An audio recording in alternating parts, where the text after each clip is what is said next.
শোনেন, যে কোনো ঘটনারই তো পার্শ্ব প্রতিক্রিয়া থাকে। Third law of Newton, every reaction has an equal and opposite reaction. একটা ওষুধ খাইলেও পার্শ্ব প্রতিক্রিয়া হয়। তো এখন ওনার বিষয়ে যথেষ্ট আলোচনা হইতেছে, মানে এখানে আমার মনে হয় না খুব বেশি বলার কিছু আছে। আর জাহিদ সাহেবের তো পার্সোনালি আমার সাথে খুব ভালো সম্পর্ক। উনি আমরা একসঙ্গে কত টক শো একসাথে টক শো করছি, নানান জায়গায় দেখা হয়েছে। উনি উপদেষ্টা হওয়ার পরও আমার সাথে দেখা হয়েছে একবার, এবং সে এমনি মেধাবী, কোনো সন্দেহ নাই।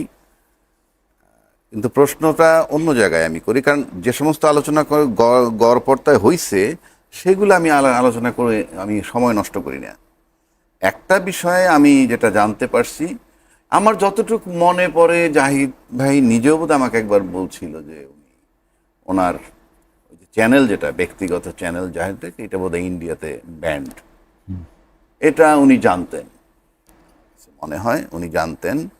এবং ন্যাচারালি যখন একটা লোকের একটা চ্যানেল ব্যান্ড থাকে, তখন মনে করেন তার সম্পর্কে অনেক ডাটাই তারা সংগ্রহ করবে। মানে যে বিষয়, যে ব্যক্তিকে তারা হিসাবে নেয়, তারা তো ওইভাবে করবে। এখন শুধু তাকে হিসাবে ছেন তা না, এমনও আমরা এই পত্রিকান্তরে পাইছি, উনি বিশেষ করে এই ঘটনার পরে ওনাকে বলা হয় যে উনি ভারত বিদ্বেষী, ভারত নিয়ে, ভারতের বিরুদ্ধে। আমার কথা হলো, ভারতের বিরুদ্ধে যদি সে কথা বলে সেটা তার নিজস্ব চয়েস, বলতে পারে। সেটা নিয়ে আমি বিতর্ক করব না যে ভারতের বিরুদ্ধে কথা বলবে উনি, সেটাকে আমি খারাপ অর্থে নিব বা ভালো অর্থে নিব, এটা ওনার চয়েস। কিন্তু ওনার যেহেতু জানা ছিল যে ওনার এই চেক লিস্টে ওনার নাম আছে, অর্থাৎ আপনি যখন এটা ব্যান্ড হয়ে গেছে তাইলে একটা চেক লিস্টে ওনার নাম থাকতে পারে, ইমিগ্রেশন চেক লিস্টে। সেখানে যখন আপনি আপনার নর্মাল পাসপোর্ট দিয়ে যাবেন, আপনি যখন যাচ্ছেন, you are going to India to represent Bangladesh, number one, as well as আপনি ক্ষমতাসীন দলের প্রধানমন্ত্রীকে রিপ্রেজেন্ট করতে যাচ্ছেন, প্রধানমন্ত্রীর পক্ষে। তো সেই হিসাবে আপনি যেহেতু এই ঘটনাগুলো আপনার জানা, যে আপনার চেকলিস্টে আপনার নাম আছে এবং আপনার চ্যানেলটা ব্যান্ড, তাইলে আপনার সতর্কতার সাথে স্টেপ নেওয়া উচিত ছিল। এখন তার পাসপোর্ট যদি ইমিগ্রেশনের চেকলিস্টে ইনক্লুড করা থাকে, সেক্ষেত্রে গ্রিন পাসপোর্টটা। এখন ওনার তো এই যে প্রোগ্রামটা হইলো, এই প্রোগ্রাম তো 2 দিনের নোটিশে হয় নাই, রাষ্ট্রীয় প্রোগ্রাম, এটা সরকারি সফর। এটা তো সরকারি সফরে যাবেন, সরকারি প্রোগ্রাম, সেক্ষেত্রে এটা যত খুব অল্প সময় যদি হয়, তা তো মিনিমাম 2-3 সপ্তাহ আগের থেকে এটা জানা থাকে, বা 1 মাস আগের থেকে জানা থাকে। সেক্ষেত্রে জাহিদ ভাই সাহেবের মতো একজন রেসপন্সিবল মানুষের এই জায়গাটায় সতর্ক থাকা উচিত ছিল। আজকে যদি ওনার একটা লাল পাসপোর্টটা নিয়ে যেত, ওনার লাল পাসপোর্ট পাইতে 6 ঘন্টার বেশি লাগার কথা না। তাতে কি হইতো, ওই যে সবুজ পাসপোর্টের নাম্বারটা তো এখানে আছে চেক লিস্টে, লাল পাসপোর্টের এই নাম্বারটা নাই, থাকতো না। 1, 2, লাল পাসপোর্ট মানেই কিন্তু একজন গুরুত্বপূর্ণ ব্যক্তির, মানে এবং তার অফিসিয়াল না, না, আপনাকে গ্রিন পাসপোর্টে গেলে বলতে হবে যে আমি অমুক। আর লাল পাসপোর্ট মানে আপনি কূটনৈতিক পাসপোর্ট নিয়ে যাচ্ছেন, এবং কূটনৈতিক পাসপোর্টের লাইনটাও, চ্যানেলটাও কিন্তু আলাদা ইমিগ্রেশন ক্রস করতে গেলে। সুতরাং আমার কাছে মনে হয় ওনার এই জায়গাটায় আমি বলবো কিছুটা ভুল হয়েছে। এটা মানে ওনার কাছ থেকে আশা করি নাই। পাশাপাশি বাংলাদেশের যে হাই কমিশনার ওখানে যিনি আছেন, উনি, আমি যতটুকু জানি, এবং জাহিদ সাহেবের স্টেটমেন্ট, ওনার সাথে নাকি উনি ছিল কন্টিনিউ। তো যদি থাকেন, আমি যতটুকু জানি যে ফরেন মিশন, যে ইন্ডিয়ার ফরেন মিশন, মানে MEA, minister of external affairs, আমাদের দেশে ফরেন মিনিস্টার, আপনার প্রোটোকল অনুযায়ী আপনি যখনই বাইরের কোনো গেস্ট এখানে আসবে, যারা সরকারি সফরে বা রাষ্ট্রীয় সফরে, 24 আওয়ার্স কিন্তু হটলাইন থাকে যোগাযোগ করার জন্য। সুতরাং বাংলাদেশ হাই কমিশনের সাথেও হটলাইন আছে 24/7, যেটাকে বলি 24 ঘন্টা 7 দিন।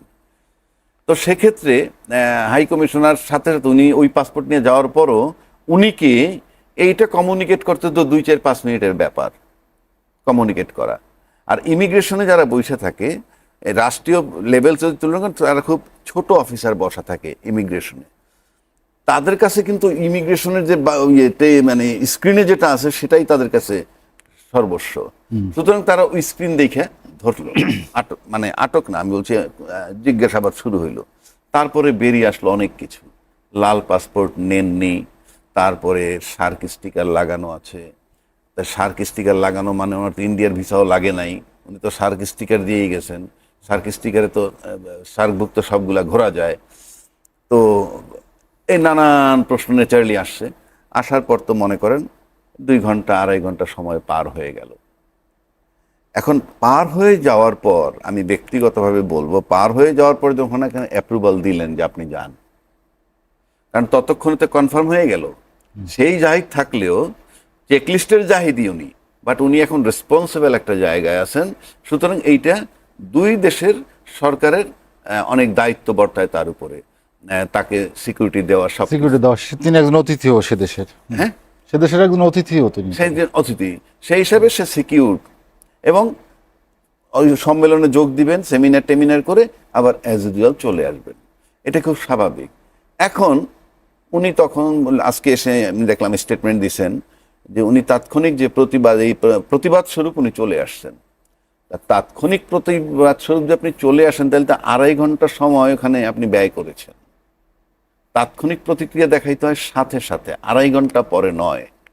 এবং উনি বলছেন ওনার স্টেটমেন্ট যে আমাদের যে অ্যাম্বাসাডার হাই কমিশন ওখানে আছেন, উনি টাইম টু টাইম সব যোগাযোগ করতেছে, অনেক চেষ্টা করতেছে, ইত্যাদি ইত্যাদি বলছেন। তো আপনি যদি তাৎক্ষণিক প্রতিক্রিয়া দেখেন, তো ওদিকে চেষ্টাও চালাচ্ছে, সেটাও আপনি এডমিট করতেছেন। এডমিট করার পর যখন আপনাকে পারমিশন দিল, that was a big success আমি মনে করি। কারণ আমার যাকে চেক লিস্টে নাম লিপিবদ্ধ করা হয়েছে, আমাকে ঢুকতে দেবে না, আমি ব্ল্যাক লিস্টেড। তারপরে যখন আমার অ্যাম্বাসাডার বলি আর যেই বলি, তারা ফাইট করে প্রোটোকল করে যখন আমাকে ঢুকানোর জন্য অ্যাপ্রুভালটা নিয়ে আসলো, তখন আমি মনে করি যে এটা আমাদের একটা সাকসেস। কারণ তারা যদি ঢুকতে না দিত সেটা এক জিনিস, কিন্তু ফাইনালি যখন ঢুকতে দিছে, তারা কি চিন্তা করছে, তারা তো ওখানে বসে শুধু ইমিগ্রেশন 2 জন অফিসার আলাপ করে নেই, ওখানে টেলিফোনে নানান জায়গায় নানান লেভেলে যোগাযোগ হয়েছে। তাই যোগাযোগ হওয়ার পর যখন ওনাকে অনুমতি দিল, তখন যে উনি চলে আসলেন যে প্রতিক্রিয়া দেখাইয়া, সে তো 2.5 ঘন্টা পর আপনার প্রতিক্রিয়াটা তো জাস্টিফাইড না। যখন আপনার সাথে আরো যারা গেছে তারা যখন ঢুকে গেল সবাই, তারপরে যখন আমার তো লম্বা সময়, তখন আমি 5 মিনিট 10 মিনিট 20 মিনিটই তো আমি সিদ্ধান্ত দিয়ে যে সরি আমি যাব না, আমি I have been harassed seriously, আমি যাব না, এবং আমি ভালো ট্রিটমেন্ট পাচ্ছি না, আমি যাব না। এই আমি যাব না তখন যদি সে ডিটারমেন্ট হতো, তাহলে কিন্তু এই ইন্ডিয়া আমার কর্তৃপক্ষ আমাকে অ্যাপ্রুভাল দেওয়ার প্রয়োজন হইতো না। তখন বরং বলা যেত যে ইন্ডিয়া আমাকে ঢুকতে দেয় নাই, আমি সেজন্য চলে আসছি। ওটা ইন্ডিয়ার জন্য আরো বিব্রতকর হইতো। কিন্তু ফাইনালি তো ইন্ডিয়া তাকে ঢুকতে দিল। দেওয়ার পর যখন আপনি ঢুকলেন না, তখন তো মনে হইতেছে যে আপনার কাছে প্রায়োরিটি কি ছিল। তাহলে প্রায়োরিটি কি রাষ্ট্রের প্রতিনিধিত্ব করা ছিল? প্রায়োরিটি কি আপনি সম্মেলনে যোগ দিবেন সেইটা ছিল, নাকি আপনি ওখান থেকে এই প্রতিবাদ করে চলে আসবেন সেটা প্রায়োরিটি? কারণ আপনি তো রাষ্ট্রকে রিপ্রেজেন্ট করতে গেছেন, আপনি একটা সেমিনারে গেছেন। আর আপনি এইরকম ঘটনা পৃথিবীতে বহু আছে। শাহরুখ খান এত বিখ্যাত একজন ব্যক্তি, তাকে মার্কিনীরা যাচ্ছে তাই ভাবে, সারা পৃথিবী তাকে চেনে, ওই মার্কিন যুক্তরাষ্ট্রের রাষ্ট্রপতিও তাকে চেনে, এবং সেখানকার অভিনয় জগতে সবাই তাকে চেনে। শাহরুখ খান সাহেবরা অনেক ড্যাশিং, অনেক স্মার্ট, পৃথিবীব্যাপী পরিচিত। ওই উনিও তো লম্বা সময় ইমিগ্রেশনে পার করেছেন। সুতরাং আপনাকে এই কতগুলা জিনিস আছে। আর ভিসা বলতে যেটা বোঝায়, ইনফ্যাক্ট আমি এই সাধারণের জন্য বলছি, ভিসা কিন্তু ওই সার্ক স্টিকার যে, ওটাও ভিসা না। আমাকে যেটা ভিসা দিতেছে ইন্ডিয়ান হাই কমিশন, ওটাও ভিসা না। এটা হলো জাস্ট আপনার এই পোর্ট থেকে ওই পোর্টে যাওয়ার অ্যাপ্রুভাল, একটা কাগজ।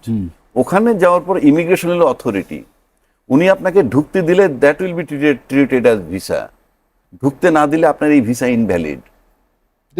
আরেকটি বিষয়, সেটি হচ্ছে দিল্লি এয়ারপোর্টে, ইন্দিরা গান্ধী এয়ারপোর্টে যে ঘটনাটি ঘটলো, এটি বাঙালিদের সঙ্গে এ ধরনের আচরণ নতুন নয়। ভারতীয় কর্তৃপক্ষের ধরনের আচরণকে আপনি আসলে কিভাবে দেখেন সেটি যেমন জানতে চাই, বা এই আচরণের আসলে একটা পরিবর্তন বা একটা সুরাহা হতো দরকার।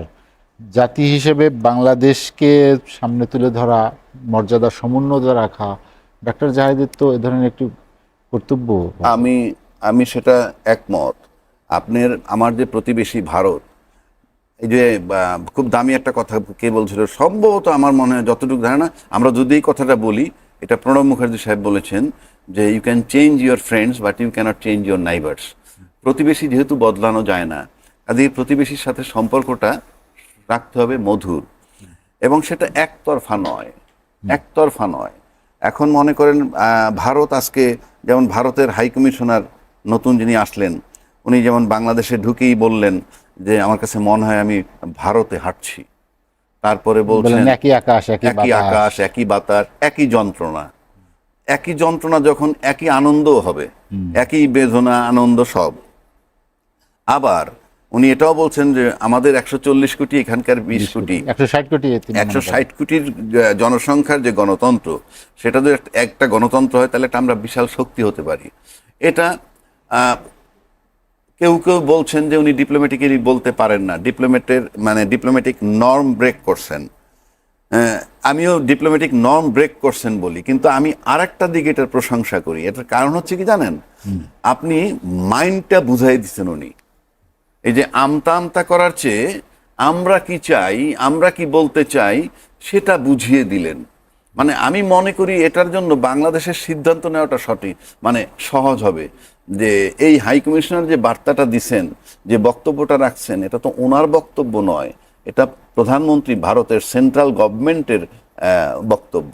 তাই সেন্ট্রাল গভর্নমেন্ট যে বক্তব্যটা দিছে সেটাকে আপনি যতই বলেন যে ডিপ্লোম্যাটিক নর্মের বাইরে, কিন্তু আমরা তো একটা রিয়েল পিকচার পাইলাম যে ওনারা সরকারের একটি বার্তাটা, সেই বার্তাটা কি চায়। এখন এই যে বার্তাটা উনি দিলেন, সেই বার্তা বাংলাদেশ সমর্থন করে কিনা। যদি বাংলাদেশ সমর্থন না করে তাহলে আমরা এটার তীব্র একটা আমরা রিপ্লাই চাই। আমরা কিন্তু এখন পর্যন্ত সরকারের তরফ থেকে এই বার্তার বিরুদ্ধে বা বার্তার বিষয়ে প্রত্যুত্তর পাইনি। যদি না পাই এবং আসলেই যদি ফাইনালি না পাই তাহলে তার এই বক্তব্য সঠিক, আর যদি পাই তাহলে আমরা বুঝবো ওনার বার্তাটা আমরা একসেপ্ট করি নাই। কিন্তু ওনারটা অ্যাপ্রিসিয়েট করি আমি এই কারণে, আমরা যে আমতা করতাম। ওনার বক্তব্যের সঙ্গে তো দিল্লির আচরণ তো সামঞ্জস্যপূর্ণ নয়। যদি আমি বলি সেটা যদি আমি ওখানে আসতেছি, হ্যাঁ, সেটা যদি আপনি ওইভাবে মিলান যে একদিকে ওনার এই বক্তব্য, আবার ওইদিকে ওইটা না, ওইদিকে আপনি যদি যান, ওইদিকে তো ধরেন আপনি ওই হিসাবে মেলে না। এটা একটা বার্তা আসে আমাদের যে ইউনূস সরকার আসার পরে আমরা দেখছি যে আমরা বক্তব্য পাইতাম এরকম যে নির্বাচিত সরকার আসলে সব ঠিক হয়ে যাবে, এবং তখন নির্বাচিত সরকার হয়ে আসার সমূহ সম্ভাবনা যার ছিল সেটাই বিএনপি, এতে কোনো সন্দেহ নাই। তো ওই অবস্থায় যখন এই কথা বলা যে নির্বাচিত সরকার আসলে সব ঠিক হয়ে যাবে এবং নির্বাচিত সরকারের সাথে আমরা কাজ করব, তার মানে বিএনপি সরকারের সাথে তারা কাজ করবে, এই বার্তাটা অনেক আগেই দিয়ে দিছে। এবং just after the expiry of Begum Khaleda Zia যেভাবে ভারতের পররাষ্ট্রমন্ত্রী আসলেন এবং তাদের পার্লামেন্টে যেভাবে শোক প্রস্তাব নিলেন, সব কিছু মিলে বোঝা গেছিল যে একটা ভালোর দিকে আমরা যাচ্ছি। কিন্তু খুব অল্প সময়ের ভিতরে আমরা আবার দেখতে পাচ্ছিলাম যেমন একেবারে দৃশ্যমান যেটা হইতো আমাদের কাছে ভিসা ব্যবস্থার শিথিলতা, কিন্তু সেই ভিসা ব্যবস্থার শিথিলতা তেমনটা হয় নাই। সেই ইউনূস সাহেবের সময় যেরকম ছিল, বলা হচ্ছিল যে এই সপ্তাহে বা আগামী সপ্তাহে হয়ে যাবে, সেটা আর হয়নি। তো সুতরাং সেটা কেন হইল, এটা কিন্তু সবচেয়ে বেস্ট হইল দুইটা দেশের যে কূটনীতি যে ডিল করেন, এক সবচেয়ে ভালো বলতে পারবেন আমাদের পররাষ্ট্রমন্ত্রী, ওখানকার পররাষ্ট্রমন্ত্রী প্লাস পলিসি মেকার যারা আছে।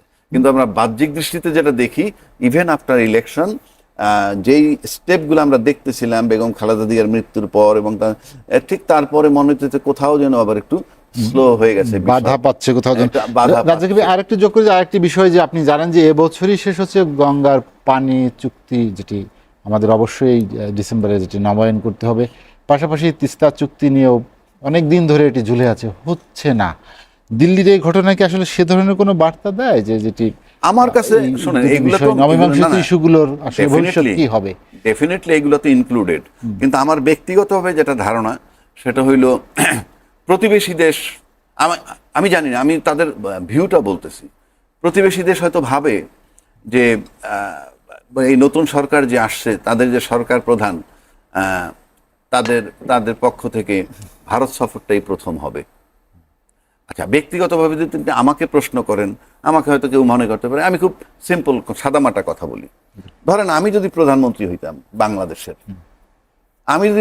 প্রধানমন্ত্রী হইতাম এই মুহূর্তে, তাইলে আমি প্রথম ভারত সফর করতাম। সাবজেক্ট টু কন্ডিশন, এটা আমার শুভেচ্ছা সফর, এখানে আমার দ্বিপাক্ষিক কোনো আলোচনা হবে না, পরিষ্কার। আমি সেটা বইলে যাই না বইলে যাই, যাওয়ার পর বলতাম আমি আসছি এক শুভেচ্ছা সফর, আপনাদের সাথে আমার দ্বিপাক্ষিক কোনো আলোচনা হবে না, এবং আইসা বলতাম এই কারণে গেছি। উল্টা দিকটায় আসি, আমি যদি ভারতের প্রধানমন্ত্রী হইতাম তাইলে আমি কি বলতাম জানেন?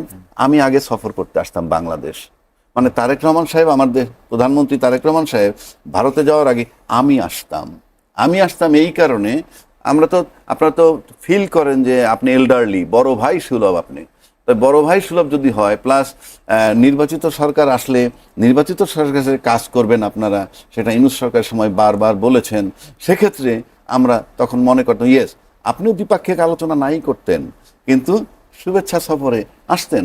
বড় ভাই হইলে আসা যায় না? আসা যায় তো, এবং এগুলো তো সম্পর্কের সাথে সহায়ক। আমরা কিন্তু আমাদের ফ্যামিলি লাইফেও ছোট ভাইয়ের বাসায়, ছোট ভাইয়ের বউয়ের বাসায় কিন্তু অনেক বড় ভাই আছে, বারবার যায়।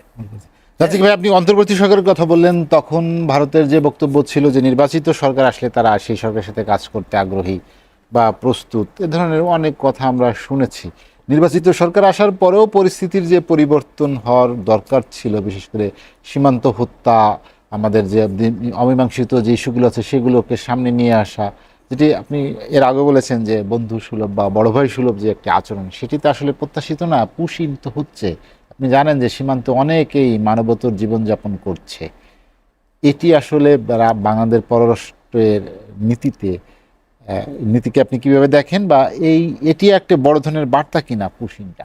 না দেখেন, পুশিনের যে বিষয়টা, এক নম্বর হলো পুশিনের সিদ্ধান্তটা ভারতের আভ্যন্তরীণ, কিন্তু পুশ ইন হয় যখন আমার এখানে ঢুকে, আর ওনাদের থিওরি হলো পুশ ব্যাক। এখন প্রশ্ন হচ্ছে যে ওনাদের একটা সিটিজেনশিপ অ্যাক্ট আছে, সেটাকে সম্প্রতি তারা কাশ্মীর ইস্যুর পরে এটাকে অ্যামেন্ডমেন্ট করছে, সিএএ, সিটিজেনশিপ অ্যামেন্ডমেন্ট অ্যাক্ট। এবং তখন ইমিডিয়েট পাস্ট আমাদের হর্ষবর্ধন সিংলা সাহেব ছিলেন এখানকার অ্যাম্বাসেডর, তারপরে উনি ওখানে ছিলেন বোধহয় সম্ভবত ফরেন মিনিস্টার। উনি বলছিলেন যে এটা তাদের আভ্যন্তরীণ এবং এতে প্রতিবেশীতে কোনো অসুবিধা হবে না, এবং আমি এর উপরে সেমিনারও করছিলাম। আমি বলছিলাম যা খুশি তাই হোক আপনাদের, আমাদের যাতে কোনো অসুবিধা না হয়। এখন প্রশ্ন হচ্ছে যে পশ্চিমবঙ্গে যখন শুভেন্দু অধিকারী ক্ষমতা আসলেন, বিজেপি যখন আসলো, তখন থেকে, আসার আগের থেকে এবং আসার পর থেকে ওনার একটাই কথা, এটা হিন্দু দেশ, এরকম তার বক্তব্য। তার মানে মুসলমান থাকতে পারবে না, ভালো কথা। এখন পুশিন যেটা করছেন, আমি বলতে চাই যে পুশিন নিয়ে টাইম টু টাইম আমাদের এখানে হয়েছে, নানান সময় নানান আলাপ হয়েছে। এখন এটা তো ওই যে পার্শ্ব প্রতিক্রিয়া, if you are not satisfied with the government, তাহলে ন্যাচারালি আপনার এগুলা হবে। তা আমার এই মুহূর্তে যদি আমি ধরি, আমার কাছে মনে হয় যে তৃণমূলের যে অবস্থাটা হয়েছে এই মুহূর্তে কোণঠাসা। 15 বছর টানা ক্ষমতায় থাকার পর কিন্তু 17 ক্ষমতাতে যাওয়ার পর তারা বিলীন হয়ে গেছে। ইতিমধ্যে মমতা ব্যানার্জি কংগ্রেসের সাথে পদ পদবি নেওয়ার জন্য একটা বৈঠক করছে, চলছে। তার মানে তৃণমূল দলটা শেষ হয়ে গেছে আপাত দৃষ্টিতে। তা নাহলে পার্টির প্রধান যখন কংগ্রেসের সাথে দেখা করতে যায় এবং সেখানে পদ পদবি নিয়ে আসতে চায়, সেক্ষেত্রে এই শুভেন্দু অধিকারী এখানে তার মিশন দুইটা। একটা মিশন হইল আগে এই মাঝামাঝি বছর 2-2.5 বছর পরে লোকসভা নির্বাচন হবে। এখন এই যে লোকসভা নির্বাচন হবে, তাতে হিন্দু ভোট কিন্তু লোকসভার জন্য এনাফ, কারণ ইতিমধ্যে 91 লক্ষ ভোট তারা বাতিল করে দিয়েছেন। ওই 91 লক্ষ ভোট কিন্তু অনেক বিরাট ব্যাপার, এটা তাদের আভ্যন্তরীণ ব্যাপার, আমি এখানে আলোচনা করতে চাই না। বাট ভোটের ব্যাপারে যার যার দেশে তার, আমাদের দেশের ভোট নিয়ে আমাদের অনেক বিতর্ক আছে, আমরাই করি। তো সেখানে লোকসভায় যাতে, আবার লোকসভায় তো 45টা সিট আছে সম্ভবত পশ্চিমবঙ্গে, তো সেখানে যাতে একটা নিরঙ্কুশ বিজয় লাভ করতে পারে, একদিকে 91 লক্ষ ভোট বাতিল হয়েছে, আর একদিকে হিন্দু ভোট, সব মিলে আমার কাছে মনে হয় এই বিষয়টা ওই লোকসভা নির্বাচন পর্যন্ত খুব বেশি আলোচিত হইতে থাকবে। লোকসভা নির্বাচন হওয়ার পর বিষয়টা মনে হয় একটু শিথিল হবে। আপনি বলেছেন যে ভারতের অভ্যন্তরীণ রাজনীতি, ভারতের রাজনৈতিক বিভিন্ন ক্ষমতার পালা পরিবর্তন বা ক্ষমতায় থাকার যে প্রতিযোগিতা, তার খেসারত বাংলাদেশের মানুষ কেন দেবে? এটা হইলো ওই যে বললাম, বাংলাদেশের মানুষ দিবে কেন বড় কথা না, এই বাংলাদেশের মধ্যে যদি আগুন লাগে সবার আগে তাপ কার গায়ে লাগবে? অন্য দেশের। তাদের গায়ে লাগবে। তাদের গায়ে। ভারতে যদি আগুন লাগে তাহলে তাপ কার গায়ে লাগবে? বাংলাদেশের গায়ে। এটা তো আপনাকে মানতে হবে। সুতরাং এইটা হলো সেন্সিটিভ একটা ইস্যু। ইন্ডিয়াকে মারাত্মকভাবে ভাবতে হবে। কেন সেন্সিটিভ বলি আমি? ইন্ডিয়া বড় দেশ, কোনো সন্দেহ নাই। এবং আপনি যখন এসে বললেন ত্রিবেদী সাহেব, যার 160 কোটি লোক একত্র, যদি গণতন্ত্র আমরা মজবুত শক্তিশালী হতে পারি, যেমন আমাদের সাথে তাদের বর্ডার 4000 কিলোমিটারের ঊর্ধ্বে, পাশাপাশি ভারতের তো ভাবতে হবে যে ভারতের পেটের মধ্যে 4000 কিলোমিটার আমরা, পেটের মধ্যে 4000 কিলোমিটার আমরা। তো এইখানে যদি মনে করেন পয়জনাস হয়, এখানে যদি এটা কি বলে ফুড পয়জনিং হোক, বিস্ফোরণ হোক, এটার রিয়াকশন ব্যাপকভাবে ওইখানে পড়বে। কারণ আপনি 4000 কিলোমিটার ঘুরে আপনি, সুতরাং ভাইস ভার্সা দুইটা দেশের আমি মনে করি শান্তিপূর্ণ সহাবস্থান, peaceful coexistence between two country like Bangladesh and India is mandatory, একেবারে ফরজে আইন। এখন কেমনে করবেন সেটা অন্য আলাপ, সেটা যারা কর্ণধার, যারা বসে আছেন তারা।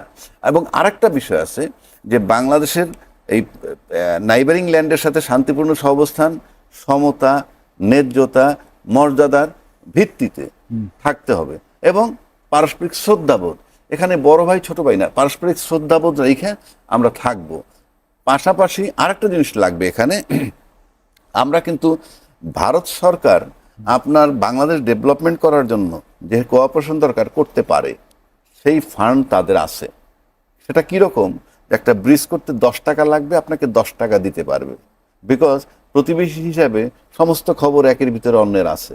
মানে যদি 5000 মানে কোটি টাকা লাগে একটা ব্রিজ করতে, 5000 তারা দেবে, সেখানে 500 কোটি মারার সুযোগ আমারে দিতে পারে, কিন্তু 15,000 কোটি দিবে না চায়নার মতো। সুতরাং যদি একটু গ্রিডি আমরা কম হই, তাইলে প্রতিবেশীর সাথে এই অর্থনৈতিক বিষয়টার দিক দিয়ে লক্ষ্য করলেও সম্পর্ক ভালো রাখা যায়। বাট আমাদের তো অর্থনৈতিক সংকটের বিরাট সংকট, সেক্ষেত্রে ওভারনাইট টাকা দেওয়ার দেশ কিন্তু আবার আমার চায় না। এখন এই যে কথাটা বলতেছিলাম, জাহিদ সাহেব যে ভারত গেলেন এবং সেখান থেকে এটা চলে আসলেন, উনি প্রায়োরিটি ছিল ওনার ওই সেমিনার নাকি ফিরে আসা। পাশাপাশি এই যে ঘটনার কারণে মানে প্রধানমন্ত্রী আমি জানি ভারতের আগে চীন সফর করার জন্য প্রস্তুতি নিচ্ছেন। তা সেক্ষেত্রে এই ঘটনা হয়তো আমাদের প্রধানমন্ত্রীকে চীনের দিকে আরো বেশি ঝুঁকতে সহায়তা করতে পারে। যে ভারত বাংলাদেশ সম্পর্কের ক্ষেত্রে এই ধরনের ঘটনা আসলে কতদূর সুদূর প্রসারী প্রভাব রাখে আপনি জানেন। গঙ্গা চুক্তি নবায়ন, এটি বাংলাদেশের জন্য অনেক বেশি জীববৈচিত্র্য রক্ষার যে প্রয়োজনীয়তা, সেটি যেমন প্রয়োজন, তিস্তা আছে। এরপরে আমরা যেটা চিন্তা করছি বা যে প্রকল্প নেওয়া হয়েছে পদ্মা ব্যারেজ করা, তিস্তা মহাপরিকল্পনার কথা বলছে সরকার, সব কিছু মিলিয়ে আসলে সব কিছু মিলে যা বললাম এতক্ষণ বললাম, পাশাপাশি আমি বলতে চাই যে বাংলাদেশের সাথে ভারতের সম্পর্ক বা এই দুইটা দেশের সম্পর্ক উন্নয়নের ক্ষেত্রে সবচেয়ে বড় রোল প্লে করতে হবে ভারতের রোল প্লে করতে হবে। কারণ আমরা তো চাই সবসময়, যেমন সদিচ্ছা থাকলে যেটা হয়, আপনার মনে আছে যে মোদি সাহেব আসার পর ওই যে তারা কি সেটা করবে কিনা বা কেন করবে, ওই যে ছিটমহল সমস্যা, ছিটমহল সমস্যা কিন্তু সমাধান হয়েছে। আচ্ছা, এখন তারা যদি না করেন উপায় কি আমাদের? যদি বৈরী সম্পর্ক রাখে, বৈরী সম্পর্ক থাকবে, কি করার আছে? এই যে গঙ্গা চুক্তি হবে, নবায়ন হবে, সেখানে তো আমাদের স্বার্থ তাদেরকে দেখতে হবে। যেমন উনি বলেন এক আকাশ, এক বাতাস, এক যন্ত্রণা, এই যদি হয় তাহলে আপনি এই ল্যান্ডটাকে যদি মনে করেন যে আপনাদের ল্যান্ডের মতোই, তাহলে এই বাঁধটা আমরা রাখবো কেন? এই বাঁধটা তো আপনার 47-এর পূর্বে ছিল না, এটা 47-এর পরে হয়েছে, যখন দুই পাকিস্তান হইল। 47-এর পরে হওয়া মানে যখনই আলাদা হয়েছে তখন করছেন, ভালো কথা করছেন। আজকে যদি এই নতুন হাইকমিশনের কথাটা ধরি, একই আকাশ, একই বাতাস, একই যন্ত্রণা, যদি তাই হয় তাহলে আমার তো মনে হয় যে বাদটা থাকবে না। আমি আশা করি বাদটা থাকবে না, কিংবা ন্যায্য হিস্সা যেভাবে দেওয়া দরকার, যেটুক পানি আমার মিনিমাম পাওয়া দরকার, আমরা সবাই বাঁচি, সবাই থাকি ভালো, এই গেলে এটা হওয়া উচিত। পাশাপাশি যদি আপনি তিস্তা পরিকল্পনায় যান, তিস্তা মহাপরিকল্পনা চায়নাকে দিলে ওনারা সিকিউরিটি কনসার্নে ভোগেন, যে ওনাদের এটা আমি দোষ দিচ্ছি না, উনি সিকিউরিটি কনসার্ন ভাবতেই পারেন, কিন্তু ভাবতে পারলে মানে আপনি সিকিউরিটি কনসার্ন নিয়ে যদি ভাবেনি, তাহলে তো আমাদের সাথেও ভাবতে হবে, আমাদের বিষয়টাও ভাবতে হবে যে ঠিক আছে তিস্তা ব্যারেজে চায়না কি পরিকল্পনা করবে? ওখানে পানির স্রোত আনবে, সব কিছু আনবে, দুই পাশে বাজার মার্কেট হবে, যা কিছু হোক না কেন একটা ডেভেলপমেন্ট। এটা যদি আপনারা করেন, আপনারা করবেন বলে যদি করতে না করেন, আর যদি করতে নাও দেন, আমাদেরই বা উপায় কি? এগুলো তো ওনাদেরকে মাথায় রাখতে হবে, এবং এই সব সমস্যার সমাধানের ক্ষেত্রে ওনাদেরকে একটু আগে আসতে হবে। কারণ হচ্ছে এই যে বাংলাদেশ 5ই আগস্ট 2024-এ আগে যে জায়গাটায় ছিল সেই জায়গাটায় নেই, এই সেই বাস্তবতা জায়গাটায় বাংলাদেশ এখন আর নাই। এখন আজকে প্রধানমন্ত্রী তারেক রহমান সাহেব আছেন, ফাইন, কোনো অসুবিধা নাই। বিএনপিতে অনেক সিনিয়র নেতা আছেন, ফাইন, কিন্তু বিএনপিতে তরুণ নেতাও আছে, আবার আমার তরুণ জেনারেশন যারা এনসিপির তারাও আছে।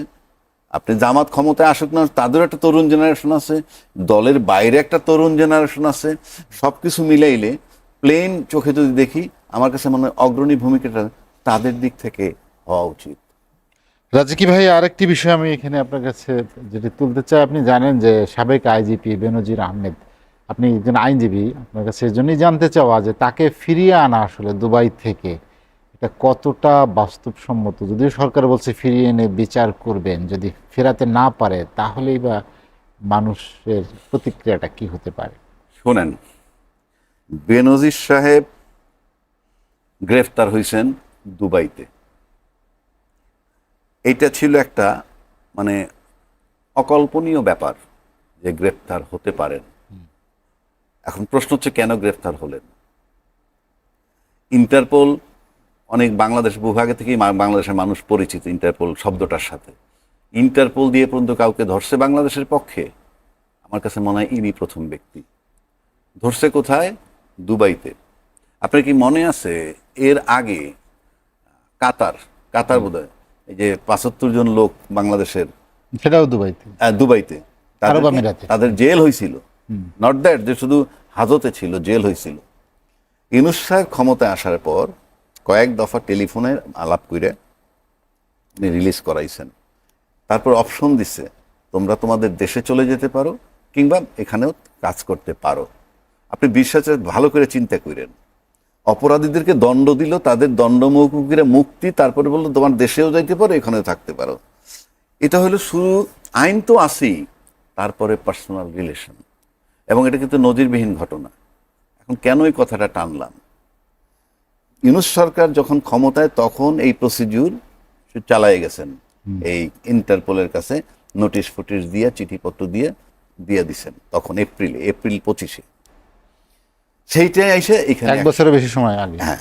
এখন প্রশ্ন হচ্ছে যে আমার বারবার একটা কথা মনে পড়ে যে তারেক রহমান সাহেবকে, মানে আমাদের প্রধানমন্ত্রী, বর্তমান প্রধান তারেক রহমান সাহেবকে আমি কোনো জায়গায় খুব বিচক্ষণতার পরিচয় উনি দিচ্ছেন, এটা আমার কাছে মনে হয়। কেন বলছি কথাটা? 13ই জুন 2025 যখন লন্ডনে দেখা করতে গেলেন এই আমাদের ইউনূস সাহেব, যেই খলিলের বিরুদ্ধে এখানে তীব্র বিদ্বেষ বিএনপি ঢাকার, সেই খলিল সহ ইউনূস সাহেব গেলেন এবং তারেক রহমান সাহেবকে প্রধানমন্ত্রী, আজকের প্রধানমন্ত্রী, ওনাকে রিসিভ করলেন খলিল রহমান। তারপরে তাদের যে পরিবেশ, আন্তরিকতা, কি আলাপ হয়েছে সেটা আজকের অ্যাকশনে মনে হয় কি আলাপ হয়েছে। এই যে এদেরকে ধরবে কিংবা এদের বিচার করার চেষ্টা করবে, এই আলাপগুলো বোধহয় সেদিন হয়েছে। অর্থাৎ বিএনপি ক্ষমতা আসবে তো সম্ভাবনা ছিলই। ইন এডিশন আমি যদি বলি জামাতও যদি ক্ষমতা আসতো একই জিনিস হইতো। কেন হইতো সেটা বলি। এই তারেক রহমান সাহেব চুজ করছেন খলিল সাহেবের প্রধানমন্ত্রী, পররাষ্ট্রমন্ত্রী। কি জন্যে? ওখানে সে আন্ডারস্ট্যান্ডিংটা হয়ে গেছে বলে আমার কাছে মনে হয়। এবং আমাদের প্রধানমন্ত্রী বোধহয় তার একক সিদ্ধান্তে, আমার কাছে মনে, আমি জানি না তার দলীয় ব্যাপার আমি জানি, কিন্তু আমার মনে হয় ওনার একক সিদ্ধান্তে খলিল সাহেবের উনি পররাষ্ট্রমন্ত্রী বানাইছেন। তাহলে তারেক রহমান সাহেব, খলিল সাহেব এবং ইউনূস সাহেব, এটা একটা কন্টিনিউ একটা বেল্ট তৈরি হয়েছে। এবং দূর থেকে ইউনূস সাহেব হেল্প করছেন, এতে কোনো সন্দেহ নাই। কারণ ইউনূস সাহেবরা আমরা এখানে যতই নিন্দা করি না কেন, পৃথিবীতে সে নন্দিত। এবং এই ইন্টারপোলকে মাধ্যমে তাকে গ্রেপ্তার করার সময় অন্যতম রোল প্লে করছে ইউনূস সাহেব এবং এই খলিল সাহেব। এবং এই দুইটার কৃতিত্ব আমি তারেক রহমান সাহেবকে এই জন্য দিব যে উনি এই পছন্দটা ধরে রাখতে পারছেন এবং একটা সঠিক সিদ্ধান্ত নিছেন। এবং এটা যদি কন্টিনিউ করতে থাকেন তাইলে কিন্তু তারেক রহমান সাহেব তার সরকারকে স্টেবল রাখতে পারবেন। আমি বলে দিচ্ছি, প্রধানমন্ত্রী আমার কথা শুনুক চাই না শুনুক, আমি দেশের স্বার্থে বলতে, আমি যে আলোচনাই করি, দেখুন অর্থাৎ উনি স্টেবল থাকতে পারবে। এক, এই মুহূর্তে যদি খলিল সাহেবকে উনি, অর্থাৎ বিচার বিভাগ, ওই যে নির্বাহী মানে বিভাগ, একটি স্বাধীন বিচার ব্যবস্থা গড়ে তোলার যে অভিপ্রায়, সেটা নাই তো। আমরা যে বিচার বিভাগটা স্বাধীন করতে গেলাম, অলরেডি হয়ে গেল একটা সচিবালয়, সেটাকে যখন আমি এটা বিলুপ্ত করে দিলাম, ইট ইমপ্লাইজ যে আমরা চাই। এই যে বিলুপ্ত করার বিষয় কি আসলে কোনো রাজনৈতিক এজেন্ডা ছিল কিনা, আপনার কি মনে হয়? আমি তো বিলুপ্ত করছেন, আমি দেখলাম এজেন্ডা কি তা তো আমি জানি না। রাজনৈতিক এজেন্ডা তো এই দল যারা ক্ষমতায়, তাদের এজেন্ডার ভিতরে ছিল কি, বিচার বিভাগের জন্য পৃথক সচিবালয় হবে, করবে তারা। সেই পৃথক সচিবালয় হয়েছিল, সেটাকে আপনারা বন্ধ করে দিলেন। আমি ভাই অভিযোগ করতেছি না, আমি বলছি এটা তো বিচারের থিওরি হইতে পারে না। একটা বিচার 19 দিন হয়ে যাবে, বাকি 100 ধর্ষণের বিচার হবেই না, খবরই নাই। আবার আরেকটা 14 বছরে আপনার পুলিশ রিপোর্টই হবে না, বা এটা তো বিচার হতে পারে না। এটা তো একটা স্বাধীন রাষ্ট্র তো এইভাবে চলতে পারে না। একটা টাইম ফ্রেমে নিয়ম মাফিক চলবে। 6 মাস, 9 মাস, 1 বছরে কানাডা আমেরিকা ওই ধর্ষণের সাথে খুনের বিচার করতে পারে না। আপনি গাইডে দেখেন, সেখানে আমরা সবচেয়ে কম সময়, ভালো কথা করছেন, বাকিরা ডিপ্রাইভড হবে কেন? এটা তো থিওরি না, আইনের থিওরি তো এটা না। আইনের তো একটা গতিতে চলবে, এবং সেই গতিতে সবাই ন্যায় বিচার পাবে। এখন আপনি বলতে পারেন সবাই ন্যায় বিচার পাবে, কবে? এটা পেয়ে গেল, এটা পাবে না, কোনো খবরই নেই। একটা 14 বছরে আর একটা পুলিশ রিপোর্ট হয় না। আর যাই হোক ভাই, আমি এই একটা দেশের যদি বিচার ব্যবস্থা ঠিক না থাকে, সেই দেশ আপনি টিকবে না। সেই আপনি বলতে পারেন আপনি রাষ্ট্র হন নাই, আপনি রাষ্ট্র হন নাই হইলে আপনার বিচার বিভাগ স্বাধীন থাকতো। আপনার প্রতিবেশী দেশের কথা বলি, এখনো তাদের বিচার বিভাগের অনেক ইনফ্লুয়েন্স সেখানে, অনেক অনেক ইনফ্লুয়েন্স। আপনি বহু হিরো দেখছি আমরা, হিরো মানে নায়ক, পাখি মেরে যে দণ্ডভোগ করছে। আর আমরা এখানে নায়িকা, নাম বলার দরকার নাই, যিনি গ্রেপ্তার হয়েছেন তার অধীনস্থ ছিলেন, তার বাড়িতে কত বোতল মদ পাওয়া গেছে, কিচ্ছু হয় না, বহল তবিয়তে রয়েছে। তো এটা তো বিচার হয় না রে ভাই। আমাদের কথা হলো ওই জায়গাটা। আপনি রামিস হত্যা যেমন বিচার হয়েছে, একইভাবে সব হত্যাকাণ্ডের বিচার যাতে হয় সে ব্যবস্থাই দেখতে চাই। আপনার 14 বছরে যখন আপনার পুলিশ রিপোর্ট হয় নাই, তখন আমার ইচ্ছার সাথে মেলে না, ম্যাচ করে না। জি, ভিনা রাজ্জাকি, আলোচনা শেষ করতে চাই বাজেট নিয়ে। আপনি জানেন যে সরকার 9,38,000 কোটি টাকার বাজেট দিয়েছে, 3 লাখ কোটি টাকা উন্নয়ন ব্যয়, 2,43,000 কোটি টাকার ঘাটতি। উচ্চবিলাসী অবস্থা অনেকেই বলছেন, অনেক ভালো কথা আছে বাজেটে, বাস্তবায়নকে অনেকে চ্যালেঞ্জ মনে করছেন। আপনার কাছে কোনটা চ্যালেঞ্জ মনে হয়, বা কোথায় আমি কি প্রস্তাব দেওয়া? নাম্বার 1, আমি অর্থনীতির ছাত্র না। নাম্বার 2, বাজেট খুব ভালো বুঝি না। নাম্বার 3, এইটুক বুঝি একটা আয় ব্যয়। রাষ্ট্রের এটা তো বুঝেন যে এখান থেকে কোথায় টাকা যাচ্ছে, উন্নয়ন প্রকল্পে কেন এত বরাদ্দ রাখা হয়েছে, সেটাই বলতেছি। কারণ রাষ্ট্রের ব্যয়, আয় ব্যয়ের ক্ষেত্রে ফ্যামিলিতে কি হয়, হাতে এত টাকা আছে এমনি খরচ করব, আর রাষ্ট্রের ক্ষেত্রে হাতে আসবে এইভাবে খরচ হবে। তো সেক্ষেত্রে উনি তো দুইটা সাইড দেখাইছেন, টাকা কিভাবে পাবেন আর টাকা কিভাবে ব্যয় করবেন। এটা নিয়ে আমি বিতর্ক করতে চাই না। তবে তুলনামূলকভাবে এই রকম 5ই আগস্টের একটা অভ্যুত্থানের পর এত বড় একটা বাজেট দেওয়া, পিছের সরকারের তুলনায় প্রায় 1 লাখাধিক বাজেট টাকা বেশি, বাজেট 1 লক্ষ কোটি টাকার বেশি, তো সেটা প্রশংসা করি, সাহসের তারিফ করি। কিন্তু আমার কাছে মনে হইতো যে আমরা একটা বিপর্যয়ের মধ্যে আছি, অর্থনৈতিক সংকটের মধ্যে আছি, সেখানে মোটামুটি বাজেট কার্টেল করলে গ্রহণযোগ্য হইতো, যে না এটা করছে ভালো কথা, যদি উনি মিট আপ করতে পারেন। কিন্তু আমি এই বাজেটের ভিতরে একটা প্রসঙ্গে শুধু একটু আলাপ করতে চাই, সেটা হইল ফ্যামিলি কার্ড ইস্যুতে 14,500 কোটি টাকা বাজেট রাখছেন। আমি একটা হিসাব করছি, 14,500 কোটি টাকা হইল 1 বছরের জন্য। এবং এই ফ্যামিলি কার্ড পরিবারের মহিলারা পাবে। তো মহিলারা গ্রামে গঞ্জে কল্পনা করেন, যদি পায় 2,500 টাকার একটা কার্ড, প্রতি মাসে 2,500 টাকা পায়, এটা কিন্তু কোনো মানে নিঃসন্দেহে একটা খুশির খবর। এখনো গ্রামে 2,500 টাকা একটা মহিলা পাইলে এটা একটা বিশাল সুসংবাদ। কিন্তু সেই মহিলা টাকাটা করবে কি? ব্যয় করে ফেলবে, যে খাতেই করুক, কিংবা সঞ্চয় করলে সেটা সংসার চালাতেই খরচ করে ফেলবে। আর যদি সংসারে না লাগে সঞ্চয় করুক, তাইলে 2,500 করে বছরে 30,000 টাকা জমাবে, 5 বছরে 1.5 লাখ টাকা হবে। এটার ইউজটা কি?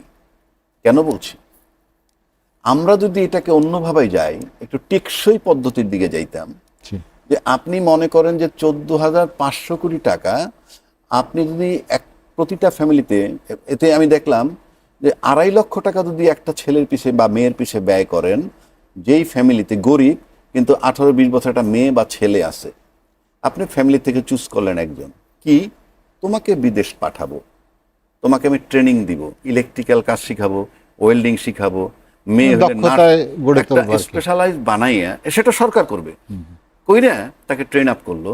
আর সরকারের পররাষ্ট্রমন্ত্রী যিনি, আমি একেবারে খুব একটু সিলিয়ে স্টাইলে বলি, আমি দরকার হইলে বাইরে গিয়া তাদেরকে করজোরে বলবো আমার দেশের ম্যান পাওয়ার নাও, তখন তারা বলবে তাহলে দাও, এই যোগ্যতা বানাও, বানাই আমি ম্যান পাওয়ার পাঠাবো। তাতে আমি হিসাব করলাম 50,000 টাকা যদি ট্রেনিংয়ে খরচ হয় আর 2 লাখ টাকা যদি পাঠাইতে খরচ হয়, তাহলে 2.5 লাখ টাকা জনপ্রতি লাগে। তাতে 5 বছরে 14,500 কোটি টাকায় 5,80,000 20, 22, 25, 30 বছরের ছেলে বা মেয়েকে উনি বহির্বিশ্বে পাঠাইতে পারেন। তাদেরকে যদি শর্ত জুড়ে দেওয়া হয়, তুমি কাজ করবার আস্তে আস্তে আমার টাকাটা ফেরত দিবা, তাহলে আপনি দেখেন আমার দেশের টাকাটা আমি কিন্তু আবার ফেরত পাচ্ছি। 1, 2, যে পরিবারের ছেলেটা বা মেয়েটা যাবে তারা কিন্তু একটা টেকসই সমাধানে চলে গেল এবং ওই তারা পরিবারে সচ্ছল হয়ে গেল, একজন না, সবাই পরিবারটা সচ্ছল হয়ে গেল, সুবিধা সে পেল। তার ছোট ভাইকে টানবে, তার ফ্যামিলিটা সচ্ছল হয়ে গেল।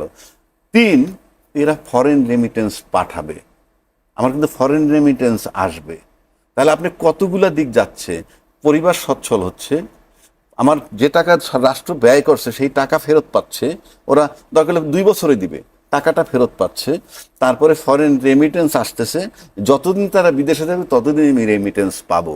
এটা আমার তার প্রতি প্রস্তাব, যেহেতু এখন এটা সংশোধন করার সুযোগ আছে, বাজেট এখনো পাস হয় নাই, এটা সম্ভবত 30 তারিখে বা 29 তারিখের মধ্যে পাস হবে। তো সেক্ষেত্রে সরকারের প্রতি আমার এই একটাই বাজেট খাতে প্রস্তাব, যে আপনি এইভাবে 2,500 টাকা করে না দিয়া, এবং যদি 2.5 লাখ টাকা করে আপনি এই 5,80,000 পরিবার 1 বৎসরে আপনি বিদেশ পাঠানোর ব্যবস্থা করেন, আমাদের কর্মসংস্থান হয়, আমাদের ফ্যামিলিতে সচ্ছলতা আসে, ডলার ক্রাইসিস কমে, ফরেন রেমিটেন্স বাড়ে। আর আপনি 2,500 টাকা করে দেন, দিতে পারেন, আমি নিশ্চিত করে বলে দিচ্ছি, আমি এই আবহাওয়ায় বড় হয়েছি, এই দেশের রাজনীতি আমি বুঝি, এই কার্ডগুলা আপনার দলীয় লোকদের মধ্যে বন্টন হবে, আমরা বাইরের থেকে ইনফ্যাক্ট আমরা যত কথা খুব বেশি সুফল মানুষ পাবে হবে কি? না। আপনি কেউ বারহায় 5টা কার্ড দেবে, 6টা কার্ড চলে যাবে, এতে কি হবে? আপনি যদি মনে করেন যে আপনার কর্মী ধরে রাখার জন্য করবেন, ভিন্ন আলাপ, আমি ডিমেরিটসে যাইতে চাই না, কিন্তু আমি একটা সুন্দর প্রস্তাব দিলাম এই সরকারকে, আপনি 5,80,000 যুবক যুবতী 22 থেকে 30 এই কোটার বয়সের ছেলে মেয়ে বিদেশ পাঠাইতে পারবেন 6 মাস 5 মাসের ট্রেনিং দিয়ে, এবং আপনি টাকা, দেশের টাকা আপনি পেয়ে যাবেন, প্লাস আপনি ফরেন রেমিটেন্স পাবেন, এবং টিকসই একটা ফ্যামিলি উন্নতি হয়ে গেল, জেনারেশন টু জেনারেশন দেশ সচ্ছলতার দিকে যাবে। আর এভাবে দেশ কুইরা বানানোর দিকে যাচ্ছে।